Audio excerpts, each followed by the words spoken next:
Thank you for reaching the end of our tutorial. Once again, we would like to thank you for your support thus far.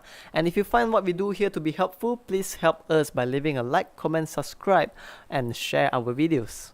Thank you so much.